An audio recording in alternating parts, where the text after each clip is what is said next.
अभ्यासकुल classes में आपका स्वागत है।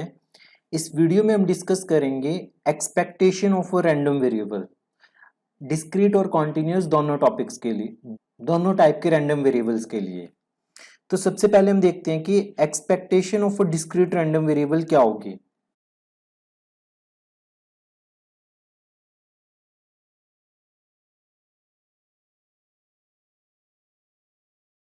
अगर x आपके पास एक डिस्क्रीट रैंडम वेरिएबल है और f of x probability mass function है associated with discrete random variable, then in that case expectation of x क्या होगी? Expectation of x will be summation x into f of x, right. तो expectation of x क्या होगा? Summation x into f of x, provided ये जो series है right hand side में, ये जो राइट हैंड साइड में हमारे पास ये वाली सीरीज है, ये आपके पास कन्वर्जेंट आनी चाहिए। मोर ओवर ये एब्सोल्युटली कन्वर्जेंट होनी चाहिए। That is summation x f of x is absolutely convergent. ये आपके पास क्या होनी चाहिए? एब्सोल्युटली कन्वर्जेंट होनी चाहिए। तो हम कहते हैं कि एक्सपेक्टेशन ऑफ x एग्जिस्ट करेगा, रैंडम वेरिएबल कैपिटल x का एक्सपेक्टेशन एग्जिस्ट करेगा, ठीक है। अगर हम बात करें expectation of a continuous random variable, expectation of a continuous random variable, continuous random variable, अगर मान लेते हैं कि x आपके पास कोई कॉन्टिन्यूअस रैंडम वेरिएबल है और f ऑफ x आपके पास पीडीएफ है, that is probability density function है, तो एक्सपेक्टेशन ऑफ x क्या होगा? इस केस में हम इंटीग्रेट करेंगे, that is minus infinity to infinity x into f of x dx। और यहां पे भी प्रोवाइडेड ये जो राइट हैंड साइड में इंटीग्रल है ये आपके पास एब्सोल्युटली कन्वर्जेंट होना चाहिए, प्रोवाइडेड ये integral x f of x ये आपके पास एब्सोल्युटली कन्वर्जेंट होना चाहिए, ठीक है। तो सबसे पहले expectation of discrete random variable, discrete random variable के केस में summation x f of x find करेंगे, और अगर कॉन्टिन्यूस रैंडम वेरिएबल दिया हुआ है तो हम integration minus infinity to infinity x f of x find करेंगे। नेक्स्ट है expectation of a function of a random variable, expectation of a function of random variable, expectation of a function of random variable. मान लेते हैं कि हमारे पास capital x कोई random variable है, राइट, और एफ ऑफ, और हमने डिफाइन किया y, y equal to u of x be the function of random variable, B the function of random variable. ये रैंडम वेरिएबल का कोई फंक्शन है, ठीक है। तो हमें एक्सपेक्टेशन निकालनी है यू ऑफ एक्स की, then we have to find expectation of u of x, expectation of u of x. तो हमें यू ऑफ एक्स की एक्सपेक्टेशन निकालनी है, तो क्या होगी? Expectation of u of x क्या होगा? दो केस बनेंगे, summation u of x into f of x.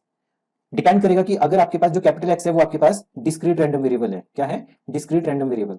Second case में क्या होगा? Minus infinity to infinity u of x into f of x. और इस केस में क्या होगा? इफ जो कैपिटल एक्स है वो आपके पास क्या होगा? Continuous random variable.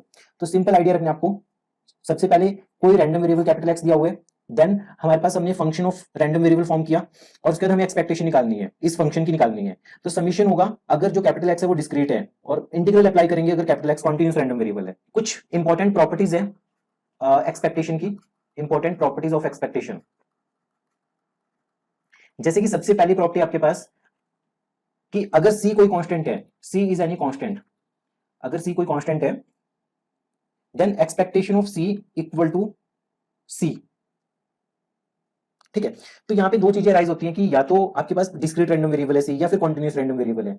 तो अगर मान लेते हैं कि सी जो आपके पास है वो डिस्क्रीट रैंडम वेरिएबल है, डिस्क्रीट रैंडम वेरिएबल है, तो उस केस में क्या होगा? Expectation of c will be equal to summation x c into f of x. तो सी कॉमन निकल जाएगा, कांस्टेंट है, समीशन एफ ऑफ एक्स। अब ये प्रॉपर्टी होती है कि समीशन एफ ऑफ एक्स किसके इक्वल होगा? 1 के equal, c into 1 equal to C.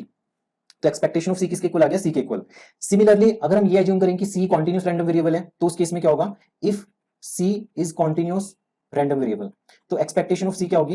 Integral minus infinity to infinity c into f of x dx. तो सी कॉमन निकल जाएगा, c integral minus infinity to infinity f of x dx. तो ये आपके पास बनेगा c into 1, that is c.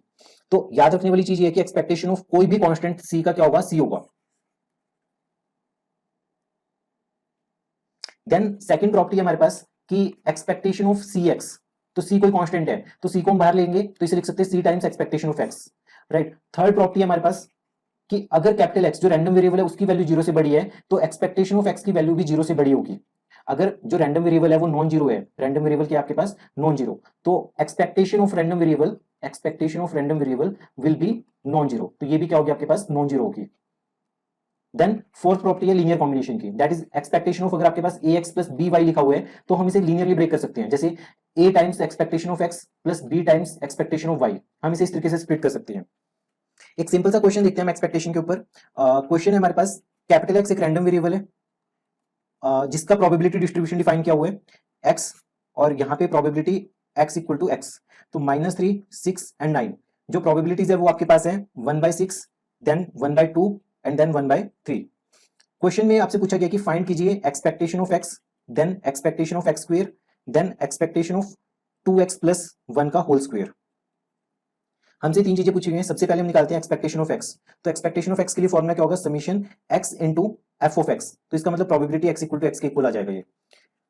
तो यहां पे हम निकालेंगे -3। सबसे पहले एक्स क्या है, -3, 6 और 9। तो -3 के ऊपर प्रोबेबिलिटी क्या है, 1/6। 6 के ऊपर प्रोबेबिलिटी क्या है, 1/2। देन 9 के ऊपर प्रोबेबिलिटी क्या है, 1/3। होगा क्या कि -3 को हम इससे मल्टीप्लाई करेंगे, 6 को हम इससे मल्टीप्लाई करेंगे और 9 को हम मल्टीप्लाई करेंगे 1/3 से। तो जब मल्टीप्लाई करने का इन सबको ऐड करेंगे तो वो हमारे पास आएगा expectation of x, that is 11/2। Similarly अगर हमें सेकंड पार्ट में निकालना है एक्सपेक्टेशन ऑफ एक्स स्क्वायर, तो इसका मतलब क्या होगा, summation x square into probability x equal to x. सिर्फ इसमें चेंज हुआ, जो एक्स था इसकी जगह पे एक्स स्क्वायर आ गया, बाकी ये वाली टर्म प्रोबेबिलिटी वाली टर्म में कोई चेंज नहीं होगा। तो ये बनेगा आपके पास -3 का स्क्वायर कितना होगा, 9, और यहाँ पे प्रोबेबिलिटी कितनी है, 1/6 है, प्लस अब 6 का स्क्वायर कितना होगा, आपके पास x है 6, तो इसका स्क्वायर कितना होगा, 36, it will be 36, probability 1/2, plus third है 9, 9 का स्क्वायर कितना होगा, 81, तो 81 इंटू 1/3, इन तीनों का सम करके आपके पास आंसर आएगा 93/2। तो एक्सपेक्टेशन ऑफ एक्स स्क्वायर का आंसर आ गया 93/2 और एक्सपेक्टेशन ऑफ एक्स का आंसर 11/2। अब हमें थर्ड पार्ट निकालना है। थर्ड पार्ट में हमारे पास क्या गिवन है कि एक्सपेक्टेशन ऑफ, फाइंड कीजिए 2x प्लस 1 का होल स्क्वायर। तो ये बनेगा expectation of 4x square plus 1 plus 4x, right. हमने इसे a प्लस b का होल स्क्वायर ओपन कर दिया। ओपन करने का जैसे स्प्लिट करेंगे लिनियरिटी प्रॉपर्टी की हेल्प से, तो expectation of 4x square plus expectation of 1 plus expectation of 4x, तो 4 यहां से कॉमन आ जाएगा c, तो 4 times expectation of x square plus expectation of 1 क्या होगी, ये 1 है, कांस्टेंट की एक्सपेक्टेशन हमेशा कांस्टेंट होती है, it will be 1 plus 4 times expectation of x. अब क्योंकि हम ये वैल्यूज निकाल चुके हैं ऑलरेडी, ये वैल्यू और ये वैल्यू, ये दोनों वैल्यूज पुट करने के बाद हमारे पास जो आंसर आएगा वो आएगा 209। तो एक्सपेक्टेशन ऑफ एक्स स्क्वायर क्या पुट करेंगे, 93/2, और एक्सपेक्टेशन ऑफ एक्स क्या पुट करेंगे, 11/2, तो इसका आंसर होगा 209। सो एक बार फिर से देखते हैं। सबसे पहले हमने देखा कि expectation of a discrete random variable, तो कैपिटल एक्स कोई डिस्क्रीट रैंडम वेरिएबल है, एफ ऑफ एक्स इसका पीएमएफ है। डिस्क्रीट के केस में हम प्रोबेबिलिटी मास फंक्शन बोलते हैं और कॉन्टिन्यूस के केस में हम बोलते हैं probability density function. So expectation of x आपके पास क्या होगा, summation x F of x, और अगर ये वाला चीज इंटीग्रेशन कॉन्टिन्यूस के लिए डिस्कस करेंगे उस केस में आप इंटीग्रेशन यूज करोगे, राइट। फिर हमने देखा expectation of a function of random variable, मतलब आपके पास एक रैंडम वेरिएबल गिवन है, function of random variable form किया, ये जो फंक्शन ऑफ रैंडम वेरिएबल है इसकी एक्सपेक्टेशन क्या होगी, वो भी बिल्कुल similarly you of x F of x. तो एफ ऑफ एक्स सेम रहेगा आपके पास, ठीक है, जैसे यहाँ पे जो एफ ऑफ एक्स था वही एफ ऑफ एक्स सेम पे रहेगा, पर जो भी यहाँ पे चेंज आ रहा है वो चेंज अकॉर्डिंगली यहाँ पे होगा।